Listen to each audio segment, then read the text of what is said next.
কিন্তু যে আজকে থেকে বিষয়টা এমন না। আমাদের ডিপ্লোমা প্রকৌশলীরা আমাদের ডিপ্লোমা ইঞ্জিনিয়ারিং যখন প্রথমে আসামলা সার্ভেইং স্কুলে শুরু হয়, বাংলাদেশ সর্বপ্রথম ইঞ্জিনিয়ারিং কিন্তু ডিপ্লোমা দিয়ে শুরু হয়, ডিপ্লোমা ইঞ্জিনিয়ারিং এবং অ্যাসোসিয়েট ইঞ্জিনিয়ারিং শুরু হয়। সেক্ষেত্রে সেই তখন থেকে এই পর্যন্ত আমরা প্রত্যেকটা অর্জন, আন্দোলন এবং ত্যাগ তিতিক্ষা সংগ্রামের মাধ্যমে করেছি। আমরা দেখতে পাই যখন থেকে 4টা প্রকৌশল কলেজ, ইঞ্জিনিয়ারিং কলেজ যখন প্রতিষ্ঠিত হয় এবং বুয়েট থেকে যখন ডিপ্লোমা বন্ধ করে দেওয়া হয়, আইবি তখন থেকে আমাদের পিছনে গুপ্ত ষড়যন্ত্রে লিপ্ত হয়। আমাদের ডিপ্লোমা প্রকৌশলীরা আমরা যে 10ম গ্রেডে প্রকৌশলী পদমর্যাদা চাকরি করছি, এটা হিংসাত্মক পরিভাষা বিভিন্ন মাধ্যমে প্রকাশ করছে।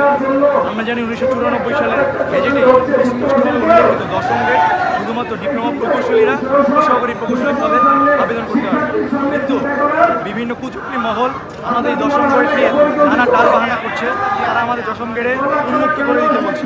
আমি স্পষ্টভাবে বলতে চাই, পলিটেকনিকে শিক্ষার্থীরা ভর্তি হয় শুধুমাত্র উচ্চশিক্ষার সুযোগের জন্য নয়, তারা ভর্তি হয় মূলত এই 10ম গ্রেডে সহকারী প্রকৌশলী হিসেবে চাকরি করার জন্য। আমরা জানি দেশের উন্নয়নে কারিগরি শিক্ষার্থীদের ভূমিকা অপরিসীম এবং যা অতুলনীয়। দেশের উন্নয়নের মাঠ পর্যায়ে 85% ভূমিকা এই কারিগরি শিক্ষার্থীরা ডিপ্লোমা প্রকৌশল সমাজ ভূমিকা পালন করে আসছে সেই সুদূর লগ্ন থেকে। আমাদেরকে নিয়ে বারবার ষড়যন্ত্র করা হচ্ছে। আমরা এই ষড়যন্ত্রের বিরুদ্ধে যতবারই দাঁড়িয়েছি ততবারই আমাদের বিজয় নিশ্চিত হলেও নানাভাবে আমাদেরকে প্রতিহত করা হচ্ছে।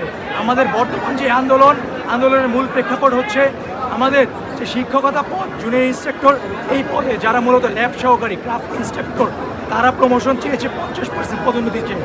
হাইকোর্ট তাদের পক্ষে রায় দেওয়ার পর থেকেই আমাদের 18ই মার্চ রাতে থেকে আমরা সারা দেশব্যাপী আন্দোলনে নেমেছি। কারণ যাদেরকে আমরা ল্যাবে অনেক সময় মামা বলি, তারা কখনো শিক্ষক হতে পারে না। মামারা কখনো শিক্ষকের যোগ্যতা রাখে না। আমাদের 2 লক্ষ ডিপ্লোমার প্রকৌশল শিক্ষার্থী তারা পাশ করার পরে বিএসসির জন্য একটি মাত্র প্রকৌশল বিশ্ববিদ্যালয়